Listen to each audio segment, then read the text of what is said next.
আসসালামু আলাইকুম ওয়া রাহমাতুল্লাহ। আশা করি প্রিয় ছাত্রছাত্রীরা তোমরা সবাই ভালো আছো। আমি তোমাদের আজকে তৃতীয় অধ্যায়, যেটা হচ্ছে আমাদের এইচএসসির তৃতীয় অধ্যায় নিয়ে আলোচনা করব। অধ্যায়ের নাম হচ্ছে আমাদের সংখ্যা পদ্ধতি। দেখো, সংখ্যা পদ্ধতি সম্পর্কে যে আমাদের মূলত এটা অনেক বড় অধ্যায় এবং এখান থেকে আমাদের প্রত্যেকবারই বোর্ড পরীক্ষায় 2টা সৃজনশীল হয়। তার মধ্যে আমি আজকে তোমাদের সংখ্যা পদ্ধতির রূপান্তর নিয়ে কিছুটা আলোচনা করব। তার আগে আমাদের বেসিকটা জানতে হবে যে সংখ্যা পদ্ধতি কি, সংখ্যা পদ্ধতিকে কয় ভাগে ভাগ করা হয়, এগুলো আমাদের আগে জানতে হবে। দেখো, এখানে লিখে রাখছি আমি হচ্ছে সংখ্যা পদ্ধতি। সংখ্যা পদ্ধতি হচ্ছে যে প্রতীক বা চিহ্ন ব্যবহার করে কোনো গণনা কার্য সম্পূর্ণ করা হয় তখন তাকে সংখ্যা পদ্ধতি বলে। দেখো, কোনো প্রতীক বা কে চিহ্ন ব্যবহার করে যখন আমাদের গণনা কার্যটা ব্যবহার করা হয় এবং তাকে মূলত কি বলা হয়? সংখ্যা পদ্ধতি বলা হয়। সংখ্যা পদ্ধতিকে মূলত ভাগ করা হয় দুই ভাগে। কয় ভাগে ভাগ করা হয়? যে দুই ভাগে, প্রধানত দুই ভাগে ভাগ করা হয় সংখ্যা পদ্ধতিকে।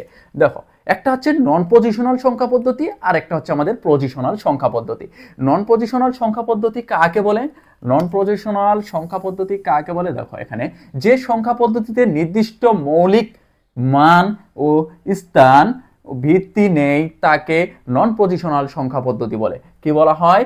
যে সংখ্যা পদ্ধতিতে নির্দিষ্ট কোনো মৌলিক মান, স্থান এবং ভিত্তি নেই তাকে নন পজিশনাল সংখ্যা পদ্ধতি বলে। দেখো, নন পজিশনাল সংখ্যা পদ্ধতির কোনো প্রকারভেদ নেই। তাহলে কি নন পজিশনাল সংখ্যা পদ্ধতি, তাহলে আমরা আজকে সহজেই ধরতে পারবো যে নন পজিশনাল সংখ্যা পদ্ধতি কাকে বলে এবং এর সংজ্ঞার মধ্যে আমাদের সবকিছু বলা আছে। দেখো, এরপরে আছে আমাদের কি 2 নাম্বার হচ্ছে পজিশনাল সংখ্যা পদ্ধতি। পজিশনাল সংখ্যা পদ্ধতি, যে সংখ্যা পদ্ধতিতে নির্দিষ্ট কোনো মৌলিক মান, স্থান ও ভিত্তি আছে তাকে পজিশনাল সংখ্যা পদ্ধতি বলে। এই পজিশনাল সংখ্যা পদ্ধতিকে মূলত 4 ভাগে ভাগ করা হয়। কয় ভাগে ভাগ করা হয়? 4 ভাগে ভাগ করা হয়। দেখো, পজিশনাল সংখ্যা পদ্ধতি মানে কি? যে একটা পজিশন আছে, তার একটা যে কোনো একটা স্থান আছে, একটা মান আছে এবং কোনো একটা প্রতীক আছে, তাহলে আমরা বুঝতে পারবো যে নন পজিশনাল সংখ্যা পদ্ধতি। পজিশনাল সংখ্যা পদ্ধতিকে প্রধানত 4 ভাগে ভাগ করা হয়। কয় ভাগে ভাগ করা হয়? 4 ভাগে ভাগ করা হয়। 1 নাম্বার হচ্ছে আমাদের বাইনারি। 1 নম্বরে কি? দেখো, বাইনারি। তাহলে হচ্ছে বাইনারি হচ্ছে মান হচ্ছে 0 থেকে 0 এবং 1 এবং আর ভিত্তি বা বেস, ভিত্তি বা বেস হচ্ছে 2। আমরা জানি কম্পিউটারে সব সময় আমাদের কি বাইনারি সংখ্যা পদ্ধতিতে হিসাব করতে হয়। তাহলে সেটা কি 0 এবং 1। তাহলে এর ভিত্তি বা বেস হচ্ছে কত? বেসটা মনে রাখবা সবসময়, ভিত্তি বা বেস হচ্ছে 2। এরপরে আছে আমাদের কি বাইনারি পর আছে আমাদের অক্টাল। অক্টাল সংখ্যা পদ্ধতি হচ্ছে কি? অক্টাল হচ্ছে 0 থেকে 7। এর ভিত্তি বা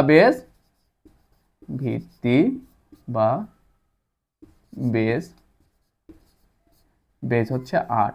কারণ দেখো, 0 থেকে 7 মানে এখানে কয়টা সংখ্যা আছে? আমাদের 8টা সংখ্যা আছে। দেখো, 0 থেকে 7 পর্যন্ত 8টা সংখ্যা কিভাবে? দেখো, 0, 1, 2, 3, 4, 5, 6, 7। তাহলে হিসাব করো তো কয়টা সংখ্যা হয়? 1, 2, 3, 4, 5, 6, 7, 8। এই জন্য হচ্ছে ভিত্তি বা বেস হচ্ছে আমাদের কত? 8। দেখো, এরপরে আছে আমাদের কি বাইনারি অক্টালের পর কি আমাদের 3 নম্বরে হচ্ছে ডেসিমেল।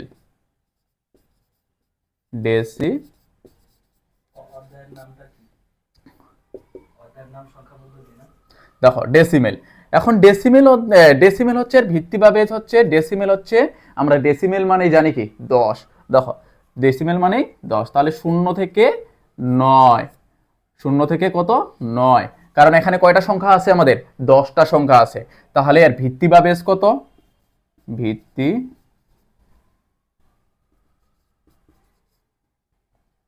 বা বেস, এর ভিত্তি বা বেস হচ্ছে কত? তাহলে 10। ভিত্তি বা বেস হচ্ছে আমাদের 10। দেখো, এরপরে আমাদের আছে কি ভিত্তি বা বেস 10 হচ্ছে কি কারণে জানো? আমাদের হচ্ছে 0 থেকে 9। তাহলে এখানে কয়টা সংখ্যা আছে আমাদের? 10টা। তাহলে কি শূন্যর কি 9-এর পরে কি 10 আসে? 10 আসে না, আমাদের কি আসে? আবার ডাইরেক্ট তোমাদের শূন্য চলে আসে। এরপরে আমাদের কি আছে? 4 নাম্বার। 4 নাম্বার হচ্ছে আমাদের অক্টাকে হেক্সাডেসিমেল।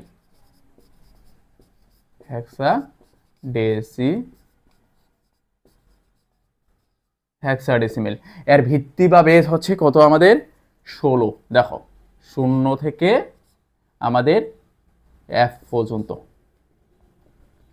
ভিত্তি বা বেস 16। দেখো 0 থেকে F পর্যন্ত, তাহলে দেখো তো Fটা কি আমাদের অজানা না? Fটা কি আমাদের অজানা? দেখো 0 থেকে 9 পর্যন্ত আমরা জানি। 9-এর পরে কি আসে? দেখো 9-এর পরে সবসময় আমাদের এ আসে। এ মানে হচ্ছে আমাদের 6টা হচ্ছে এ ইংরেজি বর্ণমালা ওয়ার্ড আসে। দেখো এ, তারপর হচ্ছে বি, সি, ডি, ই এবং সর্বশেষ হচ্ছে আমাদের এফ। দেখো এ মানে হচ্ছে 10, বি মানে হচ্ছে 11, সি মানে হচ্ছে 12 এবং ডি মানে হচ্ছে 13 এবং হচ্ছে আমাদের ই মানে হচ্ছে 14 এবং এফ মানে হচ্ছে 15। দেখো তাহলে কয়টা সংখ্যা আসছে এখানে? এখানে 0 থেকে 9 পর্যন্ত 10টা সংখ্যা আছে এবং বাকি আমাদের কয়টা? ইংরেজি বর্ণমালা আছে 6টা, যে এ, বি, সি, ডি, ই এবং এফ। ইতে হচ্ছে 10, বিতে হচ্ছে 11 এবং সিতে হচ্ছে 12, ডিতে হচ্ছে 13, ইতে হচ্ছে 14 এবং এফতে হচ্ছে আমাদের 15।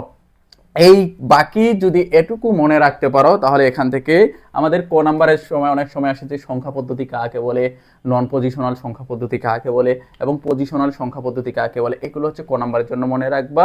এরপরে দেখো আমি হচ্ছে এখন তোমাদের বাইনারি, এখানে পজিশনাল সংখ্যা পদ্ধতিকে মূলত 4 ভাগে ভাগ করা হয়, সম্পূর্ণটা লিখে দিছি। ভিত্তি বা বেস যদি এখন বাইনারি সংখ্যা পদ্ধতি বলে আমাদের, এটা মুছে দিলাম উপরে।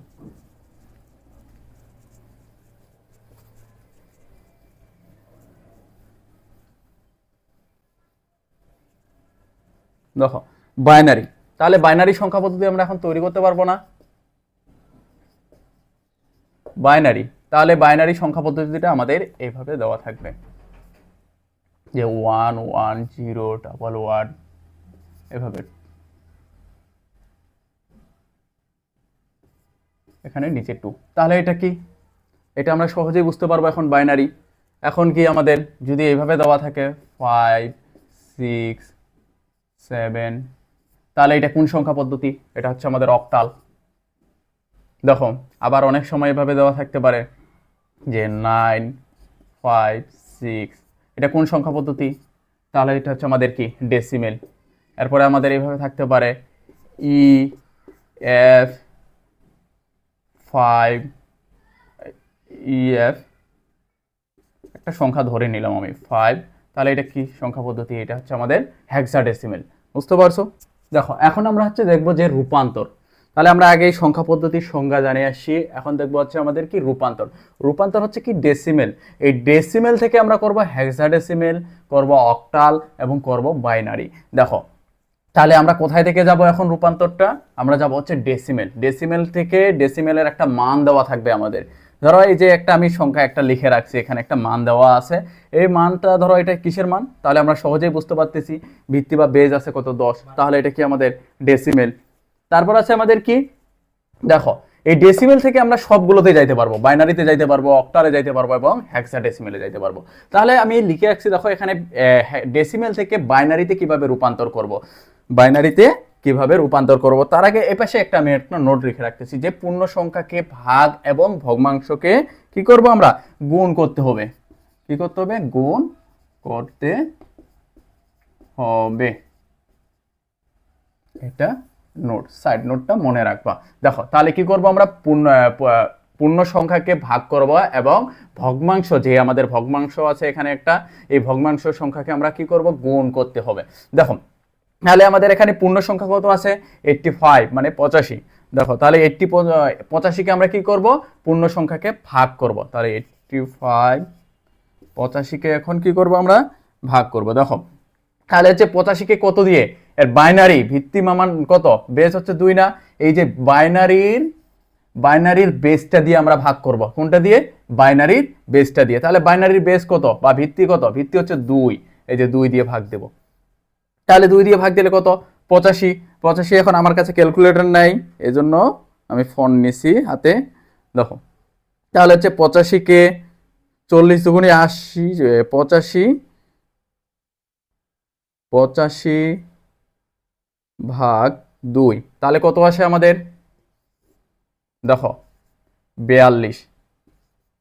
কত আসে, 42 দুগুণি কত, 84। হাতে কত থাকে, হাতে আরো 1 আছে না, শর্ট আছে না, এই একটা হচ্ছে আমরা মান দিয়ে দিব 1। এটা হচ্ছে কি আমাদের বাইনারি মান চলে আসছে একটা। তারপরে দেখো যে সংখ্যাটা বেশি থাকবে সেই সংখ্যাটা আমরা কি পাশে লিখে দিব। তারপর হচ্ছে আমরা আবার কি, এখন 2 দিয়ে আবার ভাগ করো তো 42কে, তাহলে কত, 21 দুগুণি কত, 42। তাহলে কি এখানে মান আছে, পূর্ণ সংখ্যা চলে আসছে। তাহলে কি করব আমরা, 0 দিব। তারপর হচ্ছে আমাদের কত আছে, আবার 2 দিয়ে ভাগ দাও, তাহলে 10 দুগুণি 20, থাকে কত, 1, তাহলে 10। এই যে থাকে কত, 1, বেশি 1 থাকে না, এই যে বেশি 1 এখানে বসে দেব। হ্যাঁ, তারপর হচ্ছে আমাদের আবার 2 দিয়ে ভাগ দেব, তাহলে কত, 5 দুগুণি 10, 5, তাহলে কিছু না থাকলে কি 0। আবার 2 দিয়ে ভাগ দেব, তাহলে কত, 2 দুগুণি 4, তাহলে কত থাকে, 1। আবার ভাগ দেব 2 দিয়ে, 2 একে 2, কোনো কিছু না থাকলে 0। কোনো কিছু না থাকলে কি করব, এখন 0। দেখো আমাদের চলে আসছে। এখন আবার কি আছে, 1 আছে, তাহলে আবার কি করব, 2 দিয়ে ভাগ দেব। তাহলে এই যে দেখো 2, 1টা কিন্তু ছোট এবং 2টা কিন্তু আমাদের কি বড়। তাহলে কি করব, দেখো এই যে 0 আছে না, তাহলে এই 0টা এই পাশে চলে আসবে এবং একটা পরবর্তীতে চলে যাবে। দেখো 0টা এই পাশে চলে আসলো আর একটা এইদিকে চলে গেল। তাহলে দেখো এখন আমাদের দেখো শেষেরটুকু হচ্ছে আমাদের কি, শেষেরটুকু বলা আছে যে আমাদের যখন এই ছোট সংখ্যা মানে ভাগটা কি আমাদের যেটা দিয়ে ভাগ করতেছি এই সংখ্যাটা কি আমাদের বড় না, একটা কি আমাদের ছোট না, এই জন্য দেখো তাহলে আমরা কি করব, এই একটাকে আমরা পরবর্তীতে মানে ট্রান্সফার করে দিব পাশে, আর 0টাকে পাশে নিয়ে আসবো, কারণ 1কে ভাগ যায় না, ভাগ দিলে আমাদের 0.50 আসে, তাহলে 0.50 আমাদের এখানে কি আসবে না, আমরা কি পূর্ণ সংখ্যাটা করতেছি, এই জন্য আমাদের 0 থেকে 1, একটা এই পাশে আমরা ট্রান্সফার করে দেব, আর এই যে 0টা আছে 0টা এই পাশে চলে আসলো। তাহলে কি এখন আমাদের যখন হচ্ছে ডেসিমেল থেকে বাইনারি করতে যাব তখন পূর্ণ সংখ্যার নিচ থেকে উপরে যাবে, পূর্ণ সংখ্যার কোথায় যাবে, নিচ থেকে উপরে যাবে। তাহলে এখন আমাদের এটা মান কি আসছে, মান আসছে আমাদের কত, 1, এটা থেকে নেব, তাহলে কি নেব আমরা, এখান থেকে নিব হচ্ছে 1, তারপর আছে কি 0, তারপর কি আছে 1, তারপর আছে আবার 0, তারপর আছে 1 0 1, এটা একটা আমরা কি পাইলাম, এটা হচ্ছে পূর্ণ সংখ্যার মানটা পেয়ে গেলাম। এখন আমাদের যে ভগ্নাংশের পরে যে দশমিকের পরে যে সংখ্যাটা ছিল সেটা এখন আমরা কি করব, আগে লিখে রাখছি, এটা গুণ করতে হবে। তাহলে এখন দেখো 5 7, এখানে দশমিক, আর এখানে হচ্ছে কি ভিত্তি বা বেস দিয়ে সবসময় গুণ করব। তাহলে ভিত্তি বা বেস কত, 2 না, তাহলে এখন গুণ করো, এবার সেটা সংখ্যাটা আমরা ভাগফলটা লিখে দেব, বা এখানে এভাবে না দিলেও হবে। দেখো তাহলে হচ্ছে কি 57 দুগুণে গুণ করি, ক্যালকুলেট, দেখো 0.57 গুণ দেব 2, তাহলে কত আসে, 1 দশমিক কত আসে, 14। তাহলে আমরা পূর্ণ সংখ্যাটা নিব 1 নেব, আর দশমিকের পরে যে সংখ্যাটা ছিল 14, তাহলে এটা দিয়ে আবার গুণ করব, ইন্টু হচ্ছে কত, 2 দিয়ে, তাহলে আবার গুণ করো, 0.14 ইন্টু হচ্ছে 2, তাহলে কত, 0.28। তাহলে এখান থেকে কি নিব আমরা, 0 নিব। এরপরে আবার দেখো আমরা 0.28কে গুণ করব 2 দিয়ে, কত হবে, 0.56।